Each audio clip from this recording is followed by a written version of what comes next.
And as you can see, the hoof beast has been channeling his inner magic in his new ball of light. I don't understand how you do that. Damn. Was it the power of the booty compels you? Welcome everyone to another edition of Tracks of the Damned on this Mommy Milkers Monday, your favorite day of the week to get you started and pumped for the rest of the week. Where the hell is everyone? What the hell? What is going on here? What's up, Cody? Always glad to see you, brother. I guess people missed the memo. What the hell? It's literally been blasted everywhere. I don't understand this. Maybe everyone's busy. Maybe they fell asleep too. Shit, I just woke up from a nap. You know? But that's because I'm old. I think we're going to go on at 6:20 or 6:30. Or I mean, You're right.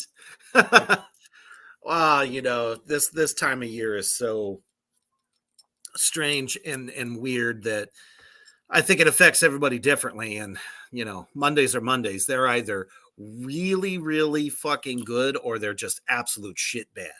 You know what I mean? But tonight, though, we have an excellent record that we're going to be discussing by these guys, Coffin Storm, and their new record, Arcana Rising. But before we get into this tasty little treat, we're going to take a quick commercial break to our brothers over at Villain Arts Tattoos. Check it out.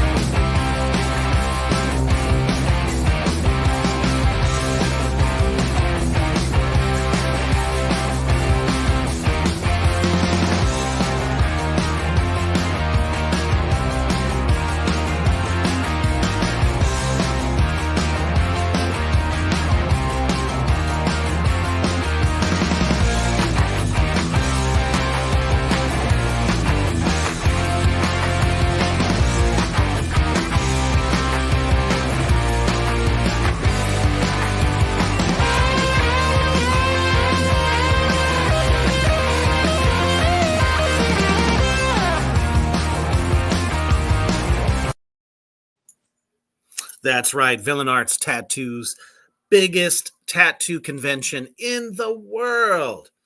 And this past Chicago tattoo convention was the shit.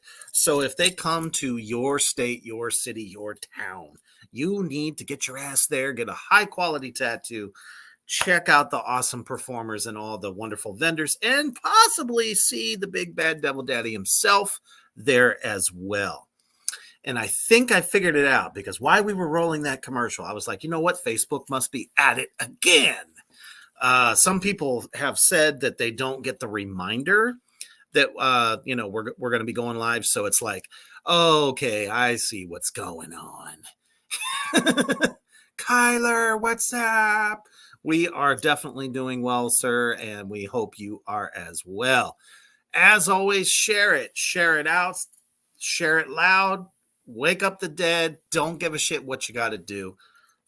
Let everybody know that it's time to talk about this new super group. And I really couldn't be more excited to talk about it. We are talking about Coffin Storm.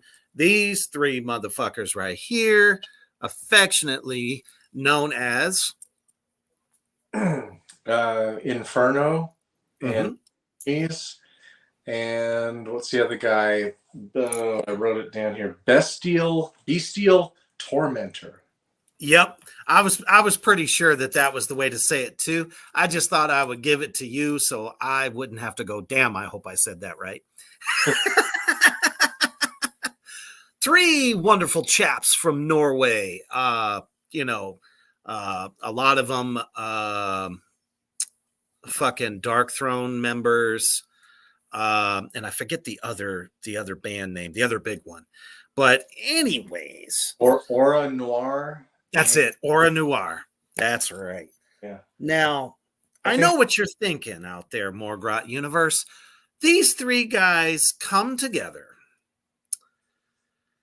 from huge, like, black metal backgrounds, and you're thinking you're going to get hit in the face with another black metal style kind of record. That is far from the truth. This record is not black metal at all. And I'll tell you, I've read reviews on this. As a matter of fact, I pulled a couple of thoughts from metalsucks.net as far as this record. And they all say the same thing. Like, we're thinking that, these three guys get together, this is going to be a huge black metal record. And much to, well, not to my chagrin, because I really love the direction this album is going. But for a first effort, it's just like powerful. It is literally a walk back into time. I don't know if you would agree, Hoofbeast. You tell me. definitely heavy metal, definitely a heavy Isengard influence, which is, if you guys are not familiar with, Fenris of Dark Throne sang clean vocals and kind of extremely kind of goofy to be in a way good. No, Like it's very good. the first time you hear Fenris vocals, you might think, "Oh my gosh, that's really silly sounding." But then you fucking get into it. It's not like hard to get into, like maybe James LaBrie from Dream Theater or Geddy Lee from. This is some goofy stuff, but this is a fun yet dark album. Yeah, It very much so. it has groove, and there's one song in particular, my favorite song that I'll talk about later. That song has some freaking groove, and it makes me feel like one of my favorite thrash bands on their best album. And I'm hoping that Yeah. Reaper upon that as well. No, most definitely. For a first effort, I'm trying to pull up the song list here. This is not a long record. It's not long-winded, but the songs themselves are kind of long, but they're fun, awesome. I still have to say, a little bit doomy at times, but and that's what a lot of people have been saying about this record, is it's very traditional doom. So when they say that, they're talking about, naturally, bands like Candlemass or Pentagram, just in its construction, but it's still a little bit straight ahead, actually. It's not super slow at all. It's just very driving force. The before I get into all the good stuff, I might as well say what I don't like about it. Because of course there is something that bothers me as a drummer. Damn flat snare drum sound. That is it, and I get it. I think they did this on purpose. They captured the 80s snare drum before there was any track. There is no reason, with the production value that we have today, that they would, suddenly like fall prey to the flat snare sound. And it's okay. I mean, you can still hear it. It's more of a thud instead of a whap. But then again, this kind of metal doesn't necessarily have to have it. I just think it would have been a little bit more exciting. They also went with a very, very natural bass drum sound. There's no Mhm. ping, there's no like attack sound. It's more of a feeling like you're getting punched in the gut instead of getting an uppercut to the chin. Uh, and the fucking cymbals are so Yes. loud. The, Holy crap. the hi Oh, the the hi hat sounds like they used a four track. yeah, the hi-hat cut through unlike any other hi-hat I've heard in my whole life. And it's good. It's No, like it's good. right in between the beats, like pops, pops. Like you can hear it, and it's really nice. Like hi-hats are like there's so many extreme metal bands that I watch, and you watch the drummer playing, you can see they're hitting the hi-hat, but you don't hear it. But in this, you do, and because it's such a mid-tempo, upbeat kind of mid-tempo, there's time for that hi-hat to ring out in your ears before the Mhm. hit. So really liked that. Very organic drum production, mic drum production. It's really earthy. I think they are totally on purpose trying to take us back to 1981, Definitely. and I'm glad I'm on that train. I mean, I'm okay with it. I don't know. I just me as a drummer, I prefer the snare is more of an attack versus just kind of like the thud of, I don't know, a water buffalo falling over onto the ground. That's kind of what it reminds me of. Because even when I was a kid and straining my ears in order to hear what's going on in some of my favorite European metal stuff, because they were the ones that were always kind of behind with that sound, because the American productions, you always had a little bit more of a clearer defined thud versus a flat thud. But like I said, I mean, if you go back, listen to Diamond Head and some of those early bands over there, that's what you got. And that's okay. I mean, I'm not really, pissed off about it. I was just like, damn, you guys captured that shit way too well. Uh, it's like, hearing Lombardo's kit on the first record of Slayer. It was very flat. But the toms, though, Mm. unholy shit. I love the sound of the toms because every time he hits that shit, there's no reverb. It's just flat attack, and it's awesome. Almost kind of reminded me of like John Bonham's kit on some of the later Led Zeppelin records. Mm. So, and I mean, otherwise, everything was pretty well mixed, I think. Mhm. The bass, though, is not super present. Yeah, At like least not how I was listening to it with my earbuds. so. This I agree with you, but when I listened to it today in my car, I could hear it a lot better. But last night, I've listened to the song for about 4 days now, Mhm. and night when I went to bed, of course, the Devil's Lettuce and I had a meeting,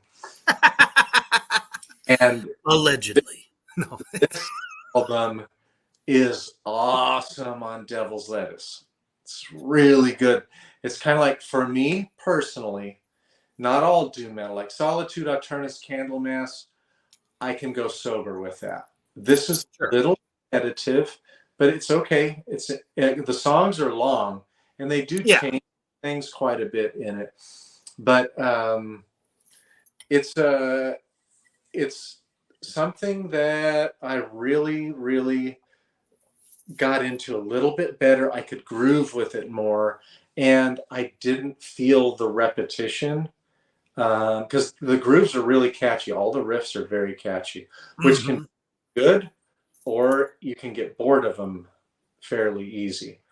And another thing like, so yeah, anyways, last night I was listening and I just couldn't hear the bass, like Yep. very faintly. Today I could hear it a little better, and I totally agree with you. I'm glad you brought that up. It totally needs to be probably what I would call two hairs. It needs to come up like a couple good bits because it'll fill the atmosphere a little better. Just a little bit. It felt again, this was very indicative of the early 80s when, these records were coming out, that unless you were Steve fucking Harris or Geezer Butler who said, turn my shit up, please, the bass was just kind of always back in the fray.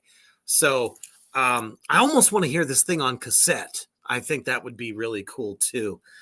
Just since the whole nostalgia factor is because this is like Satan's little party band. That is how I feel about this record. You could throw it on, put a nice little glass of something in your cup holder, and no, don't drive. But back in those days, people did that shit. So it just reminds me of that. Like you could be in, your dad's old Ford truck and just be rocking this thing out as you're, heading to high school. I really dig it. There's so many influences, and metalsucks.net also felt this way. Let me see if this is the right one. It says, while some throwback style bands come off hackneyed or corny, there is nothing overdone about this record. It simply sounds like an album that could have easily come out in the 80s, except for a few heavy nuances and Easter eggs that make it even better and more crushing than some of its predecessors. This one comes highly recommended. And there's another piece of this too, I think. So it says, but it's not black metal that rears its ugly head on Arcana Rising. The record channels 80s European traditional doom realness in the vein of bands like Candlemass, Pentagram, but with their own unique style. Now, there were some other moments in there too, not on those two particular pages, but they talked about early Metallica. That's not a far stretch. A little too slow tempo, though, I would say. Well, I think they were talking more about the songs that were a bit more like in the guitar, because this is definitely a riff band, very somewhat chuggy at times too. It's just very British. I don't know. I don't even know if I would call it British wave of metal, but a little bit more anthemic. But like we said, very dark at the same time. And that's what I dig about it. So when I heard Over Frozen Moors, I instantly thought of this could be a Judas Priest and AC/DC kind of had a love child. And it was dark and pissed off. And then you get these great vocals. And I'm like, damn, okay. I was expecting something a bit grittier, and especially from our wonderful Norwegian brothers over there. So very clean, very easy to understand. And I mean, there was a couple moments where I kind of giggled a little bit when they did this overdub vocal. I think they were trying to get almost a harmonized thing there. And it ended up, one was way too loud and one was way too quiet. I was like, did you do that on purpose? Are you trying to recreate Venom? Is that what happened there? Because, some of those early bands from back then, Lizzie Borden, I'm trying, my mind is a fucking scatterbrain, but bands like that, where they had, really bad overdubs sometimes with, trying to harmonize vocals, or they had a backup singer that would harmonize with the main vocalist, but they would be like this. And you got that with that. I was like, okay, this is kind of fun. Now, some people, I don't know. If you're just a huge fan of screaming, you're not going to get this. This is all clean. Hoofbeast hit it on the head with Messiah. Definitely Messiah style kind of vocals here. Very operatic, but in a super cool kind of way. Yeah, to me, it's a mix between Messiah and King Diamond. King Diamond. So when I There heard she is. Housebound. Hey Mouse Monk, the first one I thought of when I heard this album was Ghost. Like this, Little ev- bit. every riff except for two songs is, well, no, three songs. Because one song, it's like half Ghost, half Candlemass, and a really good tribute to Candlemass. Yes. Yes. But the first song, over Frozen Moors, that song is fucking Ghost like crazy, but darker. It has the fun kind of poppiness of Ghost, but it's more fun. And that's really the only song that is kind of heavily Ghost inspired to me. Mm-hmm. It's like early 80s heavy metal, except for when we get to my favorite song, which is Ceaseless Abandon. This Yeah. sounds like Carrie King from the Seasons in the Abyss and maybe half of the South of Heaven album with Dave Lombardo, because the percussion in that song, to me, that is Dave Lombardo inspired. It's a much slower mid tempo, and there are three songs that have Slayer type single note riffs in there, but this one really sounds like it's influenced by Seasons in the Abyss quite a bit. I follow you on that. I do. That's why I kind of brought up Slayer a few moments ago, because there's definitely a lot of stylistic and sound wise within some of these riffs, especially that song. So definitely agree with that. But a big point is that the vocalist himself, when he's baritone, sounds very much like a young King in Merciful Fate. And there are so many riffs, and I'm going to say it right now, in Open the Gallows. That's the longest song, 10 minutes. Straight Hank fucking Sherman riffage. Cannot tell me that it isn't. That guy always tread between what was heavy and what was poppy metal. And it's like they captured that right there. And then, like I said, with the Fenris, definitely was bringing some Merciful Fate King up into this. We got some comments here, of course. Mouse Bonk says, "Sorry, I'm late. I was being a gamer nerd." Well, that is okay. You're allowed to. Oh, boo. Just as long as you learned your lesson. I'm just playing. Cody says, as much as I love hearing a demon come out of someone, I love clean vocal metal as well. And that is so refreshing to hear, especially someone as young as you are, sir.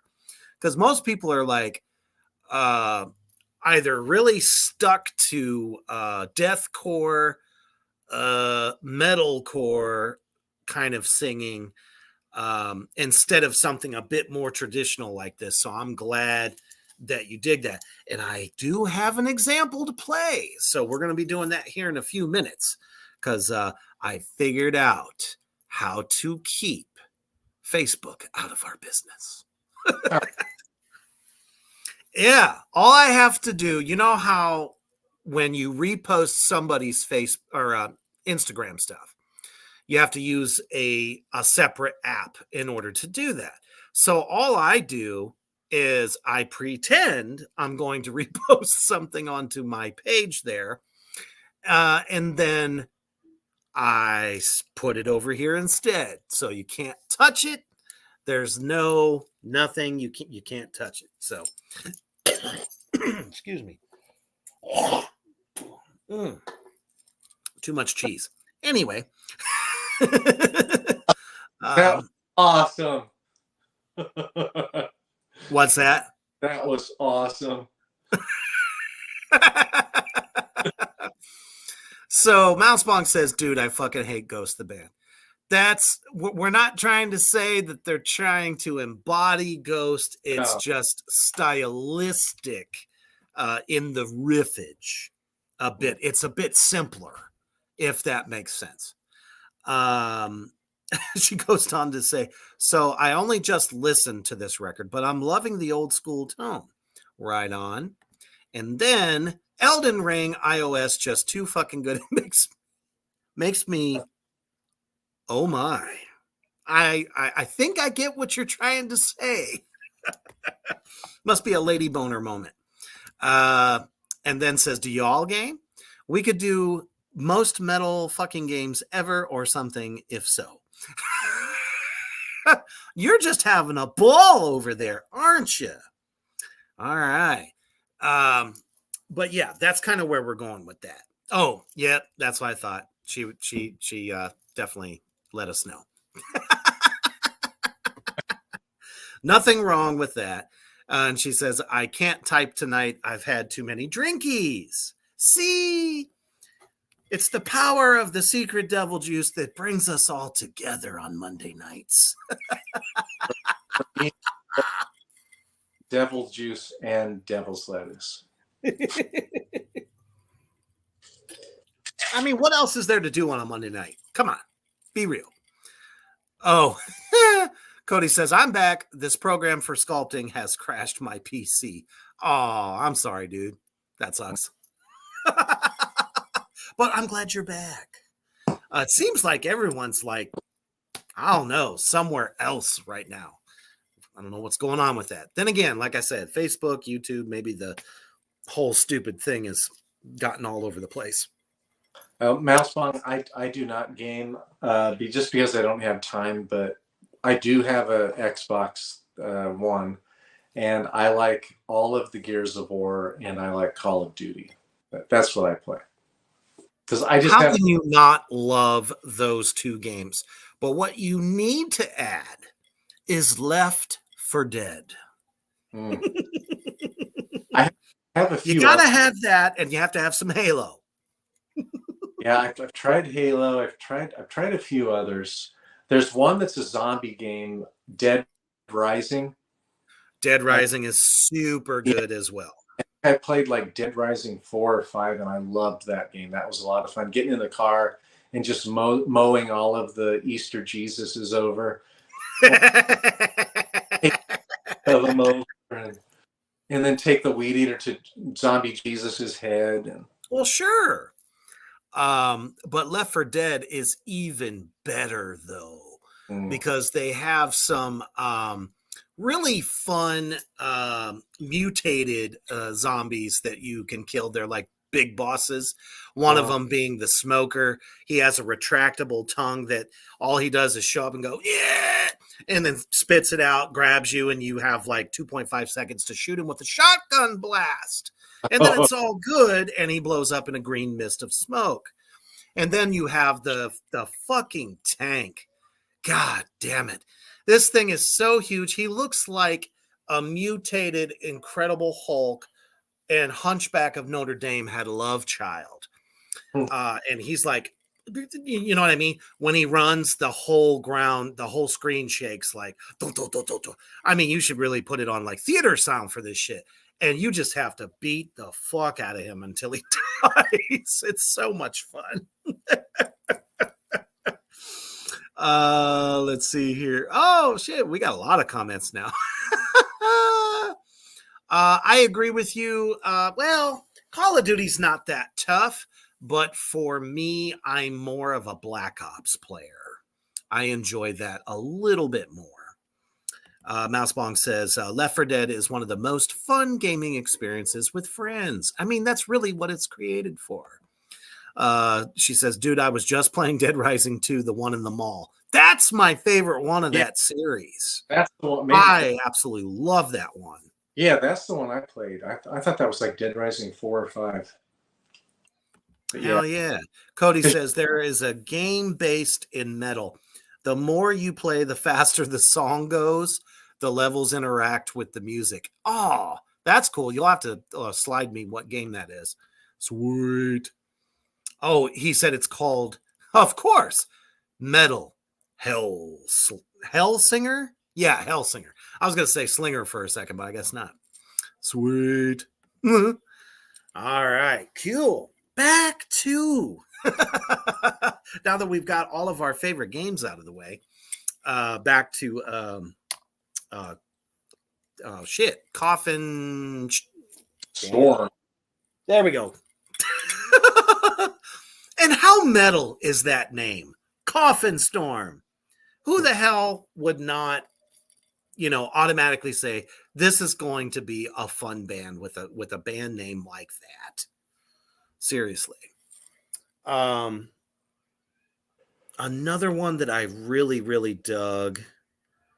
Actually, the title track is really good.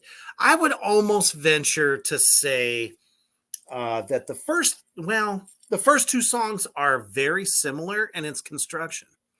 But you can still tell them apart because, I mean, it does have different breakdowns and stuff like that as well, which is good. So it's not so mundane.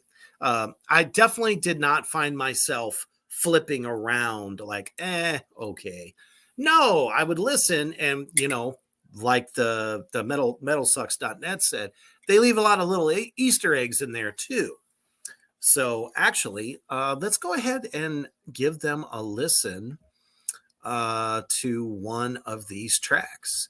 And pay attention to what it says on there, because this is them telling you what you're in for. And I thought this was really cool. Check it out.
Was awesome.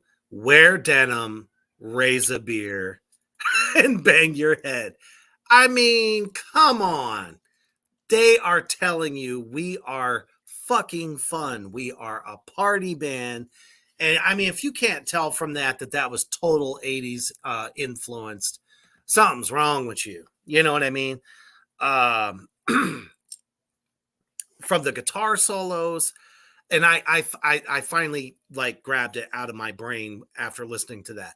So the reason they put early Metallica in there, and they said that when they were listing for fans of, it's all those like moments where they would just hit a cymbal together while the riff is still going. Early Metallica was so well known for that. You know what I mean? It's not the fact that it was fast stuff. It was just like those little breaks, like that type of stuff. Yeah. I mean, that's all over Kill 'Em All. Yeah. No, I totally see that. But I'm really surprised to hear you give your percussion idol Lars such a compliment. Actually, I'm giving the compliment to Kim Ruz because where do you think he learned it from? I'm sorry, stole it from. Merciful Fate's original drummer, Kim Ruz. Right on. Da-da-da-da-da-da. I will For never give that guy a compliment.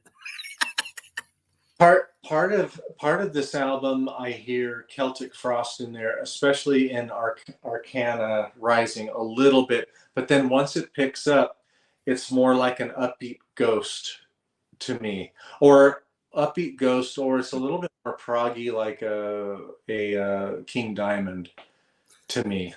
Well, Yeah, and that came from the Merciful Fate days too, because there was so many changes, so many rhythmic changes, time changes, all in one song. So yeah, and that was the band that I was forgetting about. Exodus. yeah. Early Exodus is in there. It Hmm. is really in there. And I'm And surprised other people didn't pick up on that, like as far as people doing reviews. They were just so hyper focused on, oh, this sounds like early Candlemass. Dude, that's not the only influence going in. Nah, not at all. the only song that sounds like early Candlemass to me though is Arcana Rising, or Arcana Rising. That's Mm-hmm. that's to me, that's the only real Doom song to me. Outside of that, I would say the biggest influence is either Ghost or Merciful Fate, King Diamond. Yeah, definitely. And Definitely. until you get to Ceaseless Abandon, 85 and 7 starts off with kind of a Slayer riff at the very beginning, and Mm-hmm. Clockwork Cult That's begins one at of my personal favorites right there. that one really begins like Slayer, because Yep. it has pinch harmonics in the beginning of the song, and then it kind of goes off onto its King Diamond, but it has really good dark atmosphere. Absolutely. And I do pick up on there is a lot of like that traditional 80s harmonized guitar parts together too, which is really, really cool. Um I love it. So Mousebong says, I fucking love the old school attitude of fucking fun. Yes, before the hair. Before the hair. It was like we all have the fucking nastiest attitudes. We're full of attitude. We're here to sin our asses off, essentially. All those classic photos of those old bands back then, cases of beer and lots of fucking denim. Just mm, such a great time back in those days. She she goes on to say, "This is why the '80s ruled." Cody, absolutely says, "Fuck Lars." I love it. Oh, Mousebong says, "Can we just?" Oh, I think she wants to say blacklist the mention of Ghost. This must be a really really sore spot. I understand. I do. Um,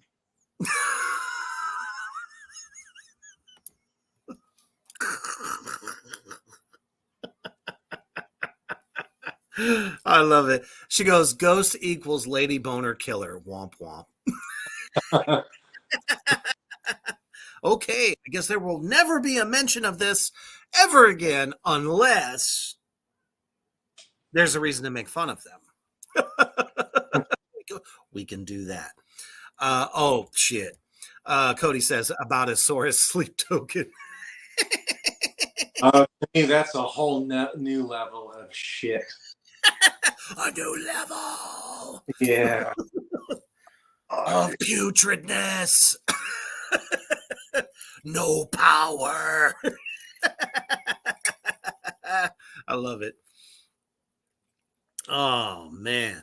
And I think they did this first record right. There's only, let's see, 1, 2, 3, 4, 5, 6 songs. So technically, this is an EP. It's not an EP though, because No, the the shortest length. is like 6 minutes 8 seconds. Most of the songs are in the 6 or 7 minute range, and Arcana Rising, the title track, is fucking 10 minutes and like 25 seconds. Yes. That's what I was actually going to say, because technically, six tracks is an EP, but I mean they rock it out These are not short songs. And to be honest, I think it's fun that way. Yeah, they go by quick though. Like it's not like you're stuck in a song because there are changes. They usually have like at least 3 different parts in each song. It's not Mm-hmm. 5 or 6 because they don't. Nope, not at all. It never loses your interest, I Yeah. think is the best way to say that. Because it just keeps moving. It doesn't slow down. It's just it's a lot of songs like shit. Any of those great bands back then, it's like you don't want the song to stop, which is why the bands in the early days when they were playing live would like make it an extended version because people just love the riffs so much, and it's like, why stop? Let's give it some extra. Let's do some participation. It's almost kind of the same idea, only we're getting no real repetitive lyrics. It doesn't sound like they're just trying to fill for time. Yeah. It's very intelligent. I really do like it. And Holy if crap! you guys listen to this and you like it, then I would recommend you go to and look for Isengard. Fenris in the 90s through the early kind of 2000s put out 3 albums for Isengard. And they're all really good. They're a bit more even raw than this. And I think they intended on having a more raw, organic production for this album, especially the drums, which I love.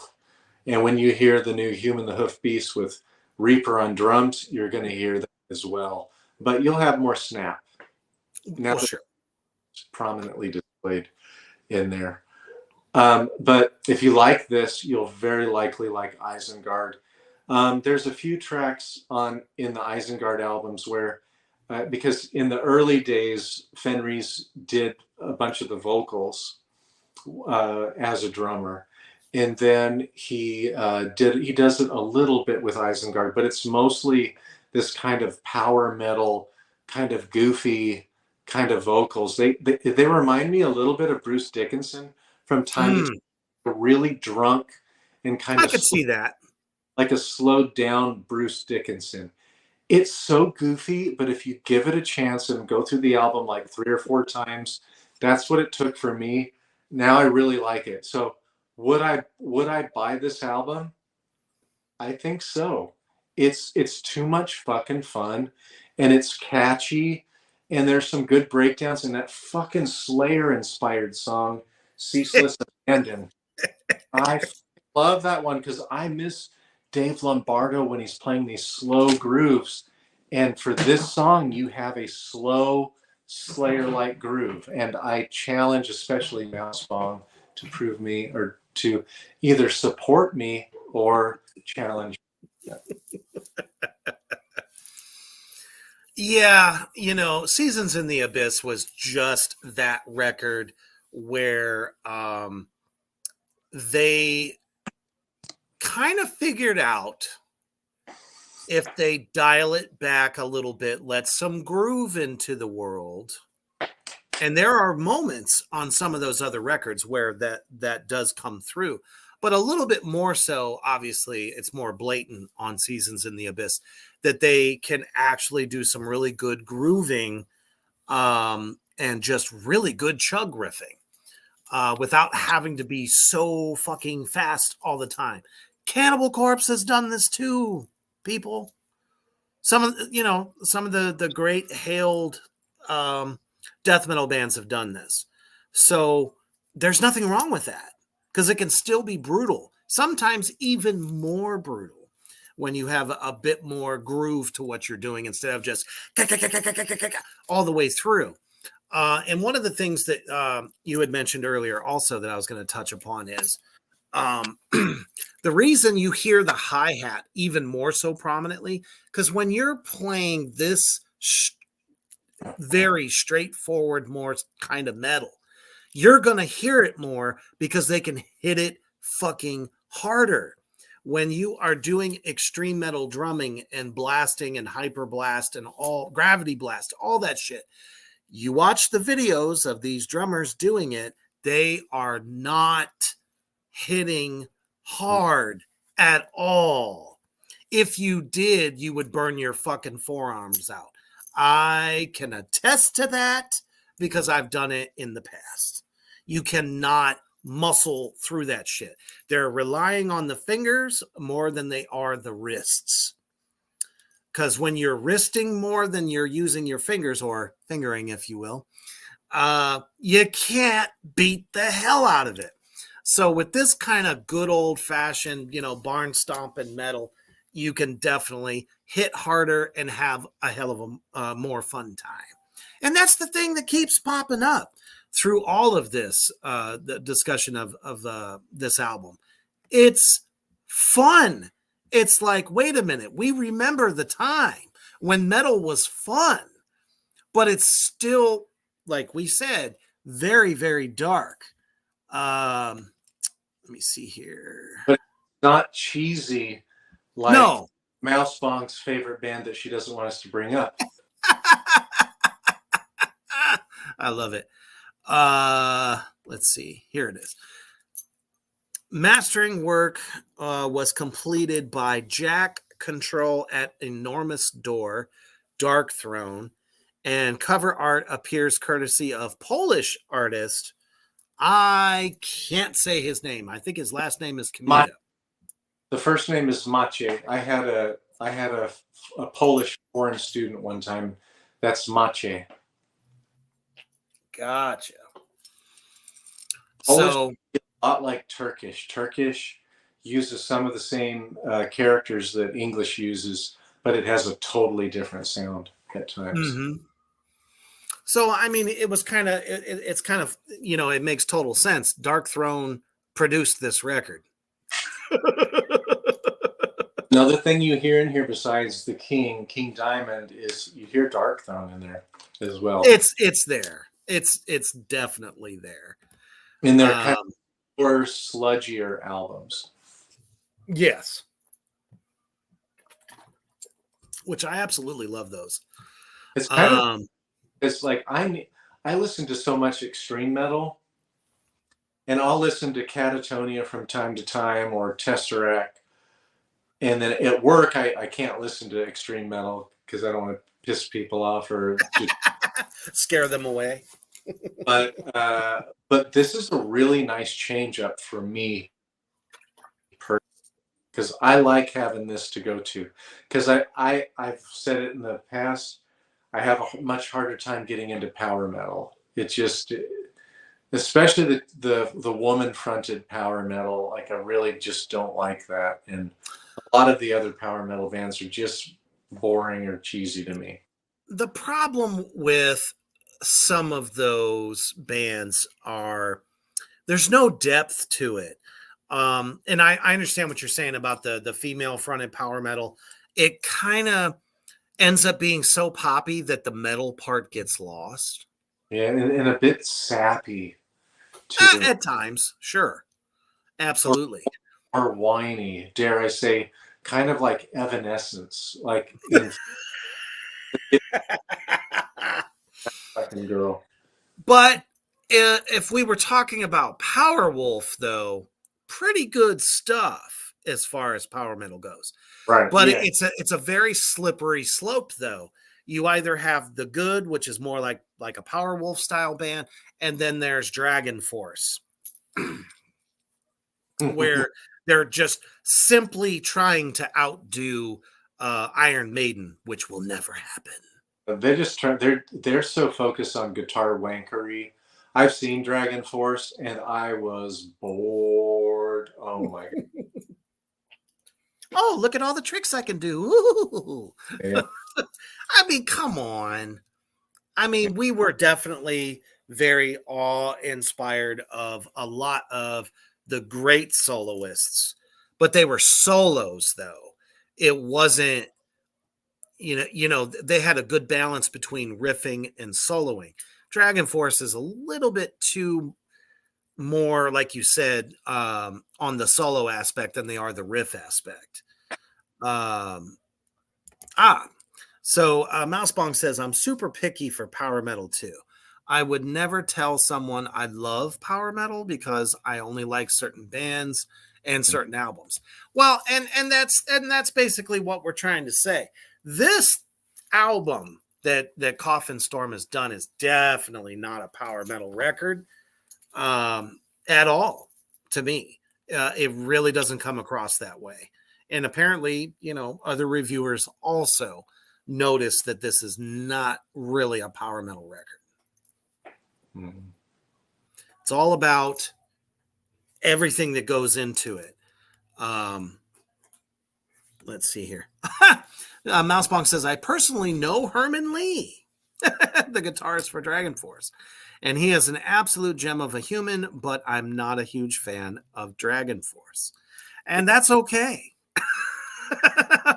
I got nothing but good things to say about the guy. Super talented. I can't sit back after a long day and go, I'm going to rock out to Dragon Force. Sorry. I'm not going to kick up my fucking hooves on my couch and go, yeah, Dragon Force. It's not going to happen. It's going to be like, the First Down record is what I would put on, or some master of reality record from Sabbath, or something like that. It's definitely I just couldn't do that. I mean, I could put on an early Iron Maiden record that was really fucking good, like Number of the Beast, and go, yeah, I can still chill with this, even though I'm just relaxing, But this record makes me want to get up. It makes me want to destroy shit while drinking. And that's pretty good for me. There hasn't been a band like this, guys, out in the Morgott universe in a long time. Don't you even try to tell me Steel Panther is fun. They are not. They're hacks in spandex. Yeah, they were created as a joke. Yeah, I don't not get party metal. They don't get the day from me. What's that? They don't get the time of day from me. Hell no. I just there's so much good metal out there that I kind of know what I want to listen to, what challenges me, what inspires me. And right now it's all this dissident stuff that's out. Well, no, that's good too, though. I really love that stuff. Either that kind of or takes you to another planet. Some Funeral Doom, but I can't listen to Funeral Doom as much because it's a little too slow at times. But yeah, gotta try stuff out. But if it's done our way, it never gets old. No. That's because we have variety in it. Like you get fast tempo, you get mid-fast tempos, and then you get fucking slow. And yeah, but it literally makes you feel, though, like you're being led to your death. It's like being in a death line. That's kind of how I view it, or at least that's where my mind goes when I'm playing those slow tempos. Because that is what the album is about. It's about heading toward death. Yeah, getting to experience death. The whole is about that. Mousebong says, Funeral Doom is good for that lovin' time, though. That's the first time I ever heard that, and thank you for saying so. That is fantastic. And she's like, it's the Marvin Gaye for metalheads. Oh, that's fantastic. And then she goes, well, maybe I'm weird. No, I don't see anything wrong with that at all. I mean, that's like saying Cradle of Filth is not good for happy time. Mm-hmm. So I don't know. What more can we say about this record, guys? It's one of the most simplistic, albums that we have reviewed from this year. And I think the reason everyone is so loving this record is because they were expecting one thing but got something so much more cool. And again, Leave it to the Europeans to be like, you know, let's do something fucking fun, and just be simple, but super effective and super dark at the same time. And I think that's great because I haven't read an interview from any of these iconic black metal bands that didn't say they were inspired by slower, simplistic bands. Well, this has Fenris inspiration all over it throughout, and good on him.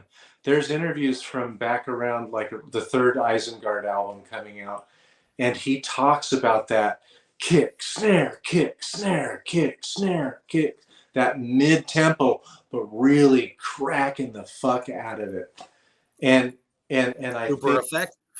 what I hear that's different in this from the tone is it's a little bit more groovy and a little bit happy, but it's still very dark. But I don't know, the grooves are just a little bit happy.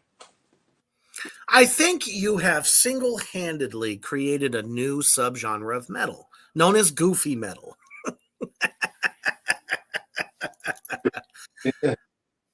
See, and this is why I feel, that Spotify is fucking stupid. So she says, Clockwork Cult has only 1K plays on Spotify, but I love it. It's all over the place, but it rocks. It does. And it's only got 1K. Well, that's probably because, I don't know, it didn't appease, I don't know, today's listeners, because they're not looking for depth. Maybe they're not like, oh, this is cool. Oh, it's going over here now. Oh, they're like, okay, it's been so simple all the way through, but now we're throwing a little something, stranger at you. Well, if you're a Merciful Fate lover, you got that all the fucking time. That's how I feel about it. So how is it a new idea? It's not. They're just bringing it back going, hey, the satanic, masters of the universe did this long before us, and we love it, and we want to give its, just due, in my opinion. So, So the ending big question for me, this is a good album. I will likely buy this album. I have to listen to it a few more times, but it's approaching that I will probably buy this album. The question is, and maybe I haven't seen enough Fenris's interviews.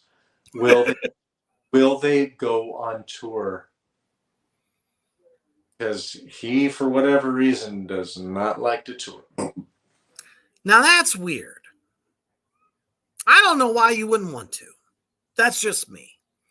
If you have a hit record, you got to support it. You cannot. You're not going to get as big of a, and I hate to say this because I mean, at the end of the day, we are artists. We do want to make a living at it. Your living is going to come from touring. And why wouldn't you want to feel that energy that you can get from the crowd? Like a band like this can play some like smaller, more intimate clubs. You know what I mean? Mm-hmm. And really connect with your fans. I think people would really like to see this. And Europe is full of just great little in your face from one country to the next kind of places. They're not all huge. They're not, anything like open air or just small, intimate clubs that you can really rock out. Like in a lot of the old, like 1990s horror films when people would go into a club and a metal band is playing and there's the band, here's the people, you're right there. You could even probably gain more followers just by doing that. This album already has over 7K listeners per month. I mean, what the fuck does that tell you? Everybody loves it, Well, right? if they do go on tour, I want them to open up for King Diamond. Oh, that would be the fucking That would shit. be the perfect pairing. Oh man, I would never say this. This is true blasphemy. King would be stupid not to have them as an opening act. And I would never say that about the King. So, you know, Cody says, not touring kind of seems selfish. If someone pays for your music, they should be able to see it live. But then again, how many people are not paying?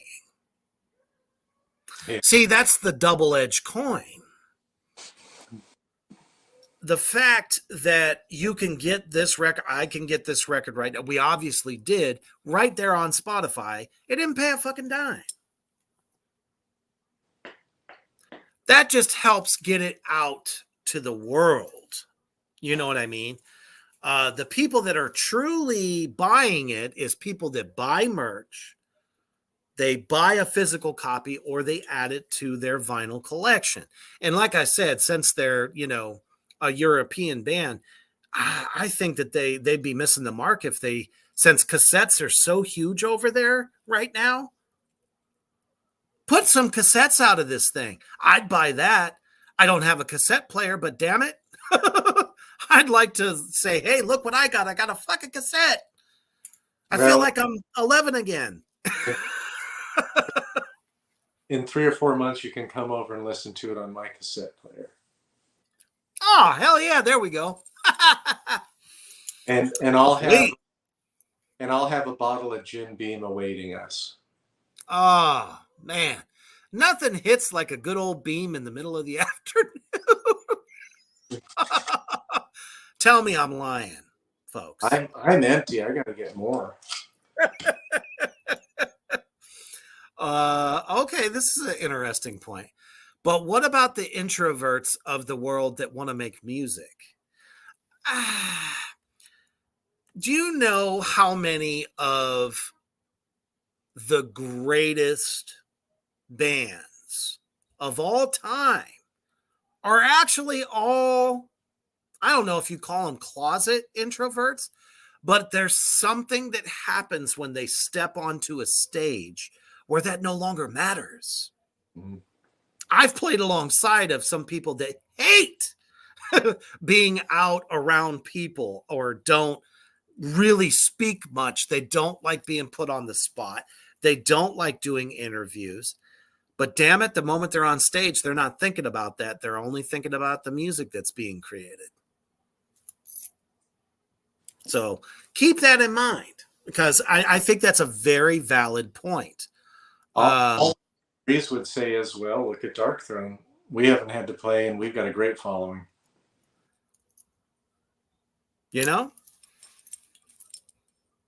Shit, that'll triple by the time we hit the stage. Recreate this shit live, that's for sure. Oh, Mousebong said, I'd buy a cassette of this album as well. I almost forgot I still buy tapes. Well, as long as they're making them, it's not a lost art form, apparently. And that's good. When the next album comes out, I'm gonna offer a package where they can get my first album's cassette with the new album. Yeah, and that would not be tough. Which is why I almost say, if we could hit a good indie label in Europe, that won't be a problem. And it don't cost much to make. It's the damn vinyl. But then again, the price of vinyl in the US, I think, differs from the price of vinyl in Europe. Now, I might be mistaken, but I don't think I am. I think the price of vinyl is probably a little bit cheaper over in Europe because they have a huge demand for it. Well, I think the due to like Void Hanger Records, that's a good indie label out of Italy. Mm-hmm. I ordered A Causal Intrusion back in November. I still don't have it. The album came out in September. Wow. I still don't. I ordered the CD and the vinyl, and I still don't have it. So I wrote them, and they were just like, yeah, we're experiencing a delay. They haven't got the vinyls to us, but yeah, we're going to get them to you. So I'm going to have to write them after a while and say, I'm moving, so can we change the address? Yeah. And they went through European distribution to get it? Yeah, Void Hanger is based out of there, so I think that's where they're making Hmm. them. And then I get it as an import. Hmm. Well, then I wonder what company they're going through, or should I say what country? Because as you know, there is a lot of chaos over in Europe. So that could be part of the problem. It could be a shipping problem. The vinyl could be done, but they're just having trouble getting it out of the country. So I guess it just depends on who their distributor is. Because pretty much, I don't know what I want to say there. When the Black Flame, my last Black Tar Superstar record, that took us about 9 weeks, I want to say. Mm. About 2 months. 2 to 3 months was the longest wait. So I don't Yeah, know. It just really depends. that was 3 years ago. Now vinyl's That's true. really skyrocketed. Everybody Right. now 6 to 9 months. Just a travesty in the industry. But I'm sure that Coffin Storm is doing vinyl. So for all you vinyl lovers out there in the Morgrat universe, you definitely could probably grab you a vinyl of this record, which would be awesome. Let's see. Mousebong said, I had a label about 10 years ago and it was so quick. Yeah, because it was 10 years ago.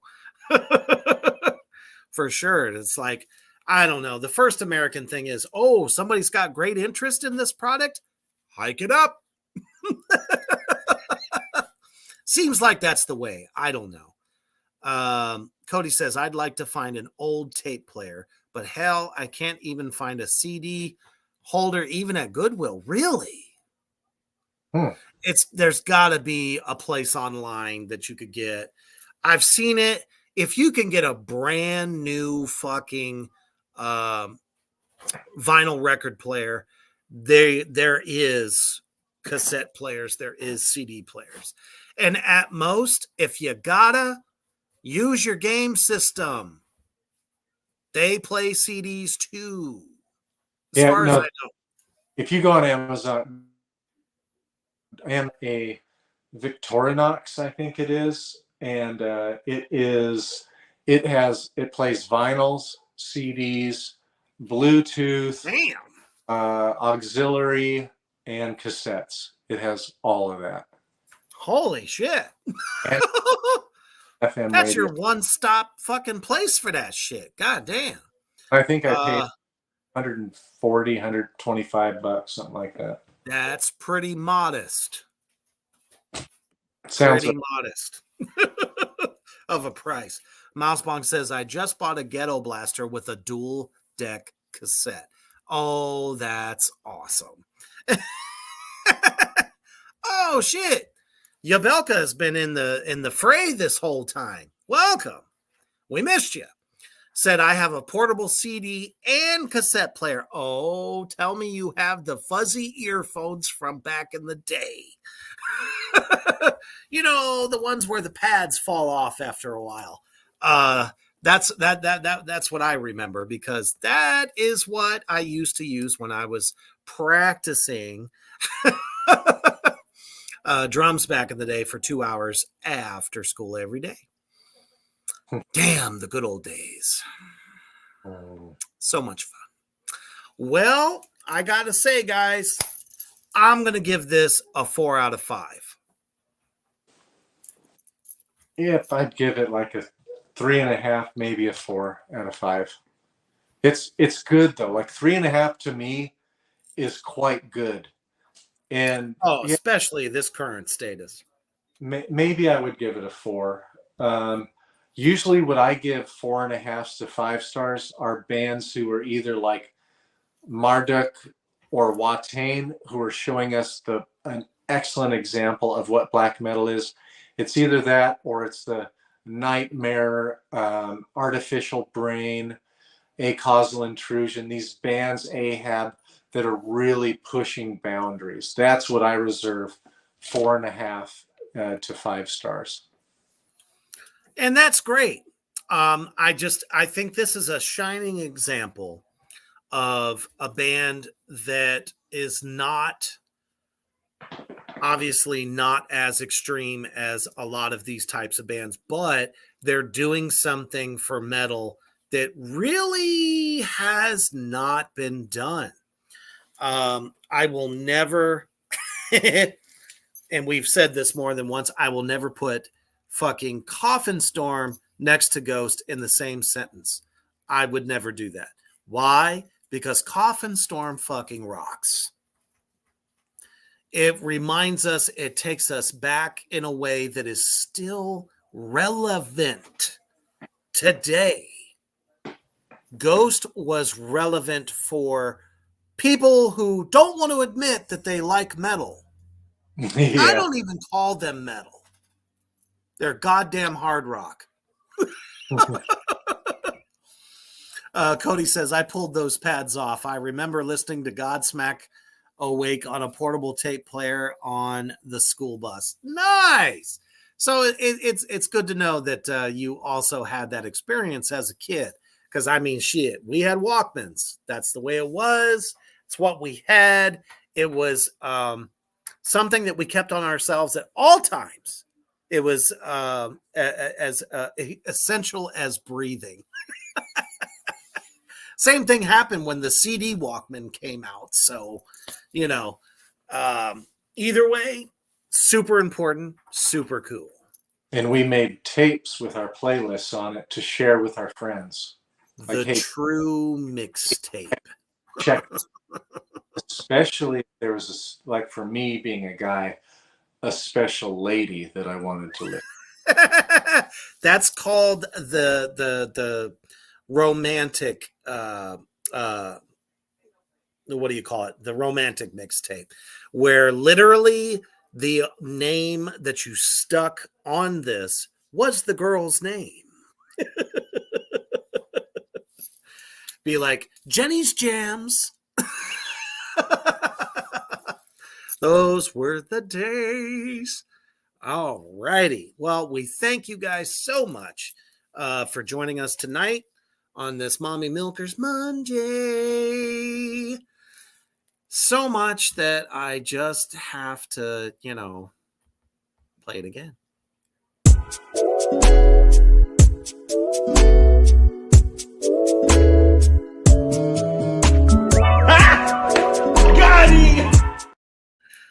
Because we want to send you off in a positively good mood as you're going into Tuesday going, God damn it, I got to go to work tomorrow. And as a matter of fact, so do I. So that at least gives us, some good inspiration to move forward in the week. And we totally, absolutely fucking love you guys for joining us every Monday night. It's always a blast and a great way to start your week. And we have much more coming up this week. There will be an edition of Reapers Underground later on this week, so stay tuned to Facebook for that. And I also have a very special announcement, as there's big news from the Underground that I cannot reveal yet, but I will more than likely later this week. And it's something very, very personal for probably just about all of our viewers, as this is a part of your daily life, but this will be even better. So stay tuned for that. Remember to give them hell tomorrow, no matter what may come your way. Bitch, I hope the fuck you do. You'll be a dead son of a bitch, I tell you that. You tell them to fuck right off. And power your way to the weekend, because it's going to be a great fucking weekend. But the most important thing, though, when you're doing that, stay heavy.